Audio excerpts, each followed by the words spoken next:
Napoli fans around the world, welcome to Napoli Talk. Last night, Napoli beat Sassuolo 6-1 away from home in what was a surprising scoreline. Maybe not result overall, since Sassuolo are struggling. They had a new coach, but definitely the scoreline, because Napoli was struggling to score goals away from home, let alone win. So this is a huge boost for us, especially since we've got a very important away game in a few weeks in the Champions League. And finally, we've seen huge steps up in this team under Calzona. So let's go straight into the analysis, guys, of what Calzona brought to this Napoli team against Sassuolo. And first off, I want to start with the very fundamental, which is Napoli brought back a high line, a high defensive line. And that's made possible by the exclusion of Juan Jesus. Look, nothing wrong with Juan Jesus. I respect him. He is a good player on his day, but he not only cost us the game last week against Genoa, but having him on the team means we can't put a high line because he's exposed with his lack of speed if the ball gets played in behind. But when you put Ostigard in there, then you can start to play a high line. He's also way more aggressive than Juan Jesus, and that means that the team is more compact. There's less distance between the different parts of the team, the midfield, the defense, the attack, and we can recover the ball in transition much quicker. Not only that, but it also just instills this mentality of going and pressing for the ball, and that's how we scored one of our goals yesterday. Now, this was a clear mistake by Sassuolo, but we did put them under a lot of pressure. And I think this is an accumulation of them feeling this pressure, not feeling confident in how they play from the back, and ultimately they were punished here when Kvara recovered the ball, passed it to Osimhen, and he scored. But there were other moments as well. For example, Napoli's second goal started from this pressing that Napoli decided to do in this game. For example, here Sassuolo passed the ball back to one of their center backs, and Traorè goes and is on the run, is chasing this ball down from this position on the field all the way to the goalkeeper. And you can see the entire Napoli line goes forward, attacks Sassuolo, doesn't give Consigli any other choice but to kick the ball out of play. Napoli recover that ball, and then they ultimately score the second goal right then and there. Another thing that Calzona brought to this Napoli team, guys, is the fact that we transition extremely fast and with lots of people forward. So this is an example in the second half. Yes, Sassuolo were 4-1 down. They were trying to recover the game, so this is maybe a bit misleading, but Napoli showed that they can transition fast and bring a lot of players forward. Here, Kvara unfortunately doesn't find the right pass, which is kind of crazy to think since he had such a good game, but it happens. He's human. But there's not only this example here, there's one where he then ends up scoring, which is just a few moments later, where it's Osimhen that actually is a bit deeper, helps recover the ball, launches it forward for Kvara, and then Kvara goes on and takes a few people on and scores what is an amazing goal. But that all happens in the space of a few seconds. Very quick transitional play by Napoli. This is something that we hadn't seen a lot under either Garcia or Mazzarri, and it's finally come back to us. And I think this is also proof that in terms of how we can handle the game from a physical point of view, Napoli is starting to come back to their very best. This is not something that obviously is just from the 2 weeks of work of Calzona, but I think this is something also that over time Mazzarri brought to this team, which is, if anything, what Mazzarri did is that he brought this team back to a decent athletic condition, and now we are reaping some of the rewards. And it's clear to me that this team, from a physical point of view, I think is back to its very best. What I also really liked about Calzona is the fact that he was able to have great triangles and passages of play both on the left and the right. And now let's take a look, for example, at what he did on the left. And it's beautiful to watch on the left, Mario Rui, Traorè, Kvara, Lobotka, all playing between each other because these are highly skillful technical players, and we made sure to create small triangles in between these players. I spoke last week in the Genoa game how we were too far apart between each other to create any kind of meaningful movement. And I don't know if Calzona's watching these videos, but in this week, these spaces were way more reduced. And when you reduce those spaces to smaller triangles, you can start to move the ball faster, it's more unpredictable, and it allows for pockets of spaces to be found. So, for example, here you have this triangle. Kvara knows that there's space in behind the defender that's come up to try to get the ball off of him. And that's the beauty of also having Kvara in a more number 10 position, is that he can attract a center back defender out of position, make him step out of line, and then he can go and attack the space that's in there. But that's only possible if, when he lays the ball off to Traoré, he finds someone that is able to dribble past whoever might be pressing him and is able to then find the right ball for Kvara. And that's exactly what Traoré is capable of doing. And you can see here further back in the field, Traoré and Mario Rui working together. And then what they do is that they create a triangle further on the flank with the help of Kvara as well. So in this case, Traoré passes the ball to Mario Rui. The Sassuolo midfielders go and press them too, and that's the signal for Kvara to come forward, create that triangle between them. And the important thing about these triangles is that there's movement. Either you go and attack a space that's been created by someone trying to put pressure on you, or something very cool that you can do when you have these little triangles and you have movement is that if you try to switch with another player, you switch the two vertices, that creates a lot of confusion. Mairuru here does great to fake a pass long, but instead cuts it inside for Kvara, and that creates a huge amount of space in the middle of the park. And that's simply done by Traoré and Kvara working with each other, creating that space, switching positions, and really there was a lot of movement in this game for Napoli.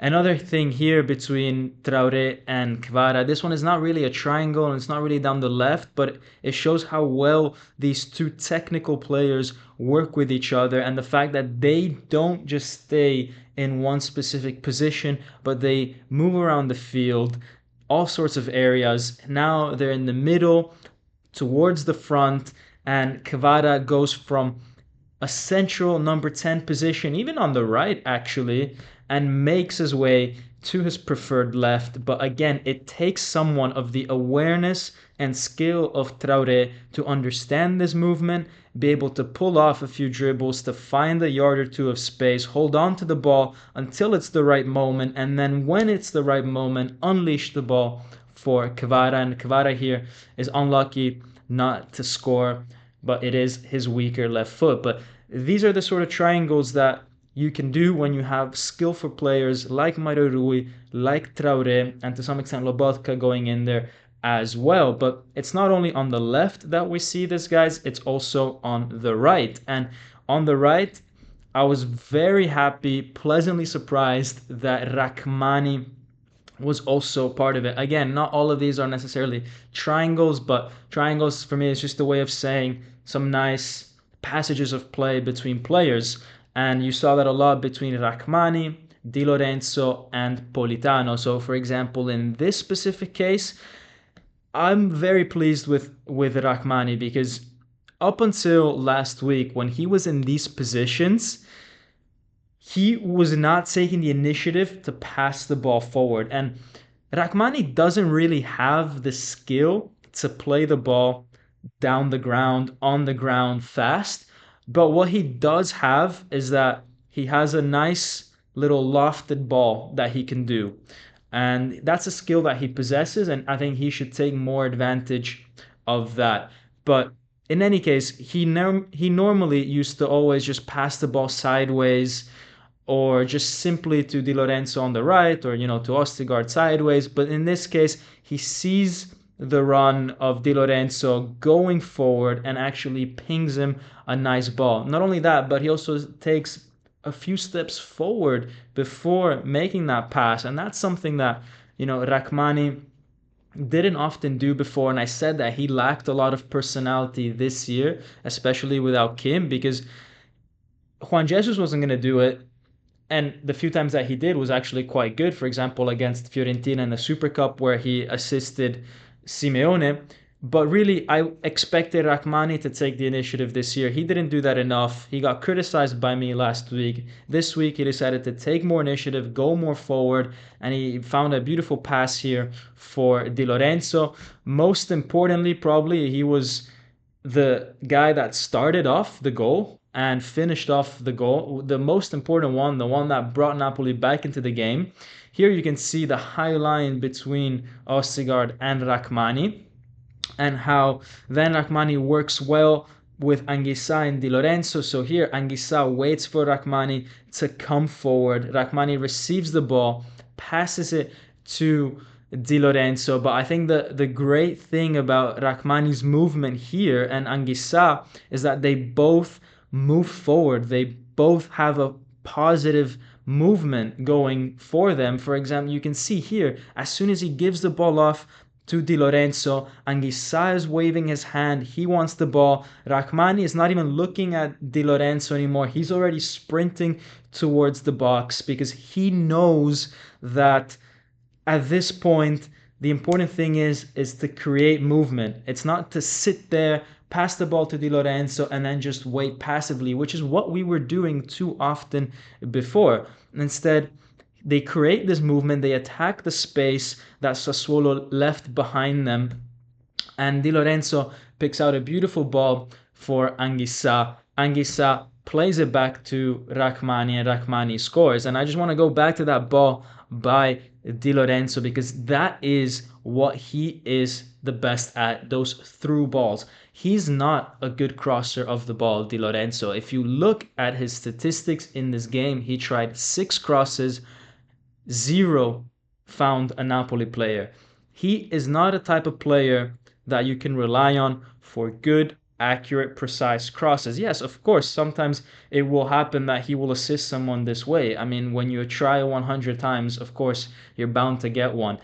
But that's not Di Lorenzo's strength. Di Lorenzo's strength is playing through balls, whether that be in this channel here for Anguissa or later on that we will see. But that's his strength, and it's great that he's back to playing to his strength, which is not delivering the final cross, but to be the guy that sets the play before the final cross. And he finds Anguissa here. Anguissa is good at attacking the space, and having Rachmani there, guys, it's just one extra man for Sassuolo to deal with. They leave him completely free because they're so busy marking all the other midfielders and attackers, and ultimately that's what allows Napoli to score. And it's reminiscent of the times when Kim used to get forward. Now, again, here, Rachmani, Di Lorenzo, Politano, the guys on the right link up extremely well. And again, you see this concept of just making a run. Rachmani here passes the ball to Di Lorenzo on the right. And as soon as that ball is played, Di Lorenzo moves his body and makes a run down the channel. And Di Lorenzo picks him out beautifully. Again, that's what we were talking about just a minute ago. That's Di Lorenzo's strength, playing these through balls into the space behind defenders. And Politano knew exactly where he needed to go as soon as Rachmani passed the ball to Di Lorenzo. There was no waiting around for Di Lorenzo first to receive the ball, then you make a movement. No, the movement starts when Rachmani has the ball, not when Di Lorenzo has the ball. And these are concepts that we've seen with Spalletti in recent years. Here, Politano receives the ball into the space, passes it back for Osimhen, and Osimhen scores. And this is a great goal, a great team goal, vertical play, ball on the ground, it's clearly something that these guys have studied between each other. And, shout out to Politano, to Rachmani, to Di Lorenzo for creating that cohesion between them throughout this game. And again, you see here how they were working well towards each other. What I love about this image is that to the untrained eye, it seems as though Politano is not interested in what Di Lorenzo is doing because he's looking elsewhere. He's not looking at the ball. But that's exactly what he should be doing, because what Politano is doing here is that he's scanning the area. He's seeing what runs Osimhen is making, what runs Kvara is making. Di Lorenzo is doing the exact same thing. They're seeing the same thing, the same perspective, and they both realize that Osimhen is dragging a defender with him, which is going to leave a huge amount of space in the back of the Sassuolo defense, and that's exactly the space that both Di Lorenzo and Politano attack. And that is again another through ball by Di Lorenzo down on the ground. That's what he's good at. The ball reaches Politano, and Politano, he has his limits, Politano, right? So he's not able to capitalize on this situation. But this is what Napoli needs to do. This is how Di Lorenzo should be utilized, as the guy that gives that through ball, not the guy that's out there making crosses, because guys, that's not what he's good at. Right, that was again the previous slide. Let's move on to Ostigard and Lobotka, because this is, I think, the key here is that we played well on the left, we played well on the right, and then Ostigard and Lobotka were playing extremely well down the middle between each other. So here we have a situation early in the first half where Ramani has the ball, and Sassuolo tried to cage Lobotka, where Lobotka is, he's got someone in front and someone in behind him. So really giving him the ball in this situation doesn't make much sense, because if he receives the ball here, Lobotka, he knows that he can't turn around, because as soon as he receives it, the Sassuolo player behind him will be putting pressure on him. He won't have time to turn around, and even if he does, it's going to be a very rushed pass. So what did Napoli try to do? They tried to free Lobotka from what was behind him, and Ostigard is key in this situation. So Rachmani here passes the ball to Ostigard, which makes Sassuolo have to shift to cover that left-hand side. That means that the second Sassuolo striker, he's covering Ostigard, the right winger goes to Mairurui, and then the defensive midfielder goes and covers Traorè. That means that because that defensive midfielder has gone to cover Traorè, that means that there's space in behind Lobotka. Now Lobotka can receive the ball and actually turn around and find players in front of him. But it requires Ostigard to make the pass forward. Now, this one is a relatively easy one. Sassuolo left him a lot of space. But you see that as the game goes on, Sassuolo pick up on the fact that Ostigard is trying to find Lobotka, and that they are leaving Lobotka with a lot of space in behind. So they try to make it tougher and tougher to pass the ball towards Lobotka. But Ostigard is so good at just consistently finding Lobotka, and you'll see it here, for example, in the second half. They make that tunnel where Ostigard can play the ball to Lobotka super tight. I mean, this is a risky pass, but Ostigard trusts in his ability to play the ball down on the ground fast and accurately, and then Lobotka has the opportunity to receive the ball. There is space in behind him, and then he's able to unleash the players that are making runs forward once he turns around. And he's got freedom to turn around and actually has the time to find these players. Again, here, an even more difficult pass, but Ostigard is willing, ready to risk it, to play the ball centrally, hard on the ground, fast to Lobotka. And again, here Lobotka has much less space around him, but still enough where he can turn around and unleash Simeone, who then goes on to miss his chance. But this relies on Ostigard trusting in his ability, trusting in Calzona to play the ball centrally down the middle. This is how Napoli needs to play. I said it all the way since November, December, that the difference between how even Garcia was playing and how Spalletti was playing was not that much, except for the fact that Garcia did not like these type of passes. Garcia did not like this ball being played centrally down the middle. He was too scared of losing possession. But I say you must do this, because this is how you break the enemy line. This is how you unleash the best version of Lobotka. So I'm super glad to see Ostigard in the team.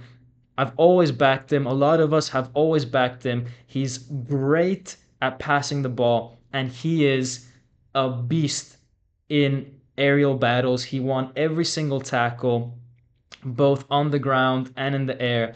And yeah, it allows Lobotka to do this. And not only were they great teammates and a great couple in the build-up play, but also when it came to pressing Sassuolo, they were like two, you know, two guys that were just gravitating always towards each other. Here, the two of them, in the 67th minute when it's already 5-1. Look at how high Ostigard is pressing Sassuolo.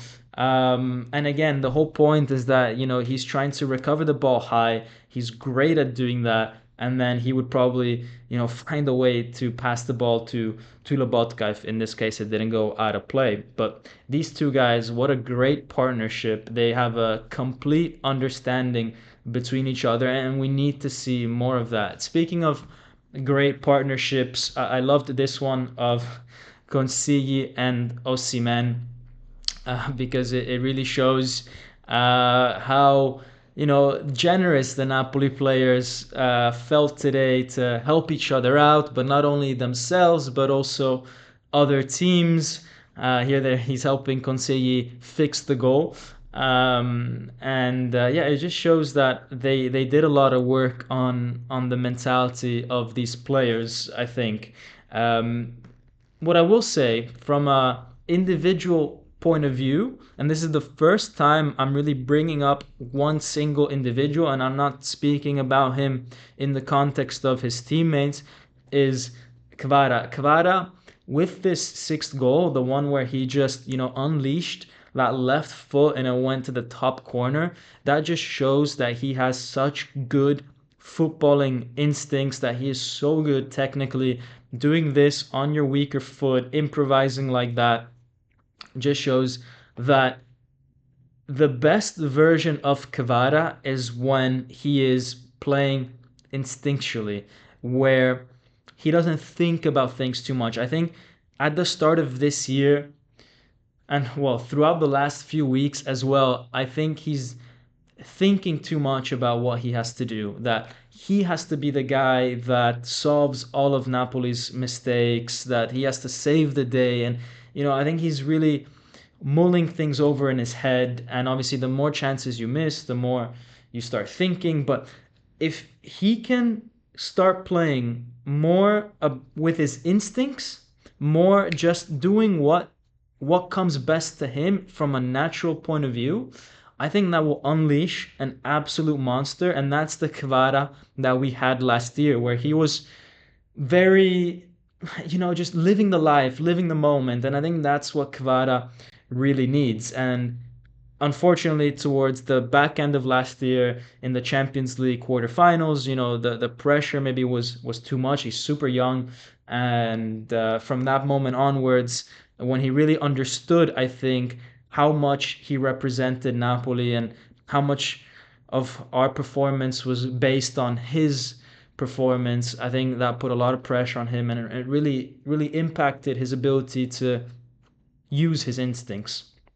But although Napoli played an exceptional game, there is room for improvement. And here is when it was 0-0, this is really one of the only times that we passed the ball all the way back to Meret, where I don't think we needed to. Mario Rui going to Ostigard to Meret, and then Meret didn't really deal with this situation very well. Here he had the chance to play the pass to Rachmani, to be a bit more of a risk taker, because Rachmani had the time and space, and instead he decides to, I don't know why he decides not to play that first time to Rachmani. I guess he didn't trust his right foot, and the ball goes out of play, and that's ultimately then what leads to Sassuolo's goal, because there's a throw-in. Sassuolo have the ball, they cross the ball, and they score. But again, another sort of room for improvement, but I guess more of an issue here for Napoli is that when you do have Mario Rui as your left back, although he gives you a lot of skill going forward and he links up play extremely well with Kvara, he is a bit more of a liability in defense, because unfortunately he's height limited. And when this ball gets played in, last week we've seen Oliveira deal with these type of crosses, getting a last minute header, flicking it on, and just being just about tall enough to deal with those. Mairo Rui does not have that height, so the ball goes over him, it reaches the Sassuolo player, and then he's able to play the ball back. Traorè does actually pretty well to block this scissor kick, and then Sassuolo score an absolute worldie of a goal for their first goal. But Napoli do extremely well to react. They are a team that, I've said before, if there's one thing that we can take away from the season, is the fact that Napoli is able to react. We've done it so many times. We must be the team that has the most points from not being in a winning position, even though we don't have many points. But even in the Champions League, we've showed that we always try to recover. We never think the game is over after the first goal that we concede. And credit to the guys. That's, if there's anything this season to save, it's this. In terms of player ratings, guys, these are my ratings. I obviously have to give a 9.5 to Osimhen. Not his most difficult goals, but when you score a hat trick, I mean, 9.5. You have to. Kvara 9. To some extent, you could say that 2 goals for a winger should be more or less the same as 3 for a striker. But at the end of the day, I have to pick one player, and scoring 3 is such a rare thing that it has to go to Osimhen as man of the match. I really liked all the other performances from Politano, who got 2 assists, to Anguissa, who was there in the middle of the field, tackling everyone, great passing, great back heel for Rachmani. Rachmani as well finally showed personality going forward. Although he's not very clean with his passing as Ostigard is, because Rachmani, as we said before, he likes to chip the ball. Ostigard is someone that can play the ball down on the ground hard. But still, he made a massive step forward compared to last week. Ostigard, guys, I think this just proves that he needs to play. And when Rachmani came off and Nathan came on, actually what happened was that Ostigard went from left center back to right center back. And that's when actually he was able to play even better with Lobotka. And he's being penalized by playing next to Rachmani. If we can buy a super good left center back and we move Ostigard back to the right, because he is right-footed and he is going to play better there, then I think we've got a defender for the future. I really do believe in Ostigard. Yes, he's got a mistake in him, but he allows you to play football down on the ground, through the middle. It's what we need. Meret, I give him a 6 just because he didn't have that much to do. But is he somewhat responsible for giving the ball away for that Sassuolo goal? Maybe. I have Oliveira down on left back. That is a mistake. That should be Mario Rui. Apologies for that, guys. Just pretend that's Mario Rui. Mario Rui, 6.5. Didn't do too much, but he kept it clean. Di Lorenzo, 8.5, guys. Di Lorenzo was just incredible. going forward, picking out the right passes. Unfortunately, the statistics won't show any assists, but for me, his passes were absolutely key. And then finally, a last word on Traoré, guys. Traoré showed why Cayuste is not a player capable of representing Napoli, at least not as a starter, because Traoré came on in what is his third or fourth game for the club, the second time he's starting, and he showed the level that you need to play in this team, that you should have to play in this team. He was everywhere. He has 100% passing accuracy. He did that by actually making forward passes. He dribbled like a maniac, and he's still got a lot to show because I remember how he used to play back in the day in Sassuolo. He has a crazy, crazy shot as well in him, and he is comfortable with both feet, which is something that Zielinski also is. But again, Zielinski is not motivated. He's getting older. I think it makes sense for Napoli to now move forward, move on from Zielinski, and really try to focus on Traoré. And guys, if he plays like this every game, then that 25 million from Bournemouth is a no-brainer. You have to get him for that kind of money if he continues to play like this, because he brings out the best in Kvara as well, and he's a joy to watch, honestly. In terms of the predictor game, guys, let's see. Let's make this a little bit more full screen for you guys. Let's go and then let's get rid of my camera here. Wait 1 second. Yeah, let's move that above that. So this week we saw Aaron make 7 points because he guessed a ton of goal scorers correct. So he makes a huge jump and he wins the month of February with 7 points this week, totaling 18 overall, and just beating the competition. He was miles behind before this game. And then we have the total season leaderboard with Brian still at the top. But again, guys, these are situations now where it's so unpredictable. Will Napoli win? Will they lose? Will they draw? You never know. So you have the chance to make huge points, just like Aaron did this week, and really move your way up the leaderboard. And you guys know that there's a very, very nice prize at the end of this. Guys, that is the video. I appreciate you for watching. Please smash that like button if you've made it this far.